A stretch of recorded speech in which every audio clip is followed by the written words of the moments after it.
On a tous dans notre salle de sport un vieux briscard qui ne quitte jamais sa ceinture de musculation, même pour faire des curls ou les mollets. A l'inverse, les pratiquants du fonctionnel voient la ceinture comme une béquille et à force de trop l'utiliser, on risque de perdre tout simplement notre force abdominale. C'est pas bon de la mettre. Qu'est-ce qu'il en est? Voyons voir déjà ce que la science nous dit. Premièrement, il y aurait une activation des muscles du noyau du corps, n'est-ce pas, qui serait différente. Les études s'accordent globalement sur le fait qu'il y a une plus grande activité du rectus abdominis, le grand droit de l'abdomen, donc la tablette de chocolat, ainsi que les muscles des lombaires. Quant aux obliques, ça varie. Il y en a certains qui, de manière générale, trouvent qu'il y a moins d'activation des obliques. Dans tous les cas, on n'est pas trop sûr de ce qui se passe, mais ce qui est sûr, c'est qu'avec ou sans une ceinture, c'est pas tout à fait la même stabilisation abdominale, pas tout à fait le même recrutement. Je peux vous garantir que les seules fois de ma vie où j'ai cru que j'allais me taper des crampes aux obliques, ou même que je m'en suis tapé, c'est quand je mettais ma ceinture très serrée pour faire un maxi. Comment ça se fait qu'il y a une plus grande activation avec la ceinture, alors que les gens nous disent que normalement, si on ne met pas la ceinture, nos abdominaux travaillent plus? Eh bien, c'est qu'ils ont simplement une résistance contre laquelle forcer. C'est comme si vous aviez une balle de baseball et que vous vouliez l'envoyer le plus fort possible. Votre bras, votre épaule peut forcer contre la balle, aussi légère soit-il. Mais si vous faites le même mouvement, sans balle, sans caillou dans votre main, et que vous envoyez une balle imaginaire le plus fort possible, vous risquez de tout simplement vous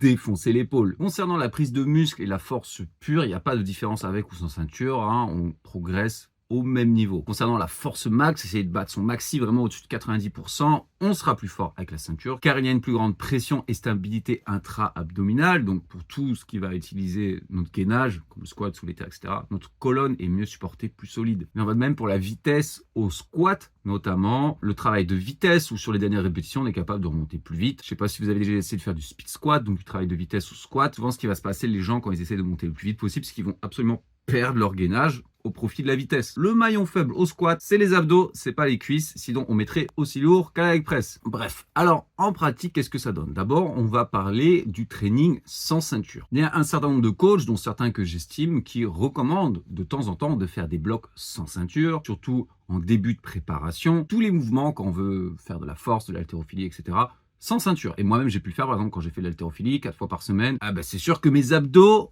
ils sont renforcés, je peux vous le garantir, mon gainage, ma stabilité. Donc potentiellement, vos abdos, ils peuvent forcer plus avec la ceinture, il y a une plus grande force maximale, mais c'est juste que sans la ceinture, par contre, la coordination intra- et intermusculaire et le gainage sera différent. C'est pas tout à fait pareil du coup les deux. Alors, est-ce que c'est parce que je m'entraînais sans ceinture que j'avais explosé mes records au squat, ou bien c'est parce que tous les jours je faisais des variations squat, soulevé de terre et d'haltérophilie?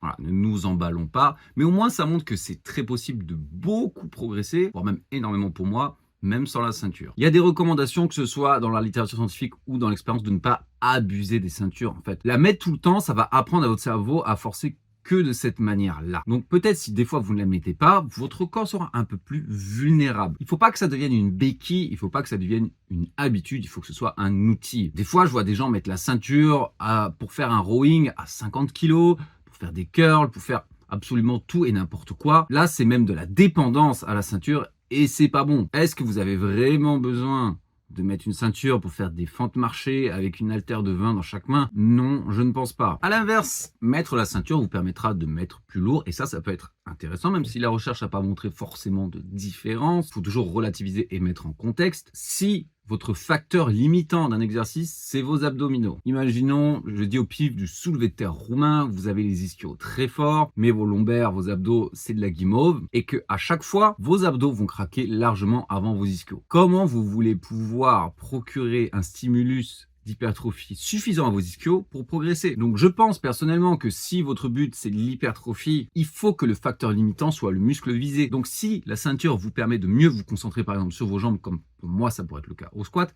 allez-y! Et n'oubliez pas de bosser vos abdos à côté, votre gainage à côté pour devenir plus fort. Également, il y a un meilleur soutien au niveau lombaire, il y a une plus grande pression, que ce soit au niveau des muscles ou même de la colonne. Donc pour certaines personnes, ça peut les aider si vous avez un mauvais dos. Il faut voir John Meadows, il avait un très mauvais dos après 40 années à soulever ultra lourd. Il mettait la ceinture même quand c'était pas très lourd parce que justement ça l'empêchait d'avoir mal. C'est pas pour autant qu'il la mettait sur toutes ces séries, mais à partir d'un certain poids, si on veut éviter la douleur, ça peut aider. N'hésitez pas si vous êtes de cette population à dos fragile. Encore une fois, ceci dit, si vous soulevez mal avec une mauvaise technique, par exemple, vous cambrez excessivement au squat et que ça vous défonce les lombaires, mettez une ceinture, ça va rien changer. Il faut apprendre déjà à soulever correctement sans ceinture et ensuite la ceinture pourra être utile. Apprenez le gainage et la méthode de Valsalva d'abord pour vraiment tirer les bénéfices de la ceinture. Sinon, c'est un peu comme mettre un sparadrap sur une plaie ouverte béante. Donc, en pratique, mes recommandations. Pour la force, la puissance, performance, vous pouvez faire un bloc sans ceinture, on va dire 1 mois en début de préparation, il n'y a pas de souci. Mais de manière générale, sur vos mouvements les plus lourds, on va dire à partir de 80-85% de vos maxi, ou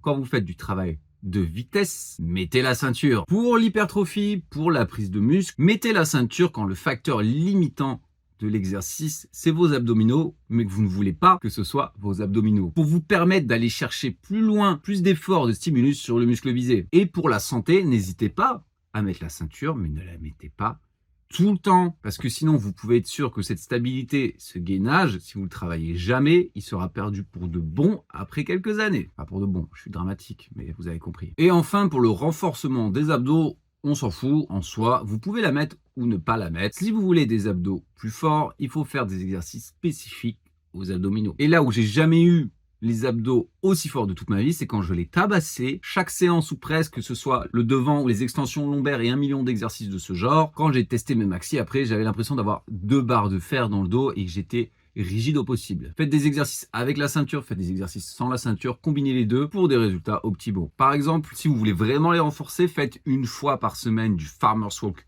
ultra lourd avec ceinture sur une courte distance et vous pouvez le faire une autre fois dans la semaine sans ceinture sur une longue distance. Si vous avez d'autres questions concernant les ceintures de musculation, la force, la performance ou l'hypertrophie, n'hésitez pas à me les poser en commentaire. Si vous avez besoin de programmes personnalisés, de coaching avec suivi complet ou d'analyse morphologique, n'hésitez pas à me contacter directement sur les réseaux ou sur mon site. Et en attendant, je vous dis à la prochaine.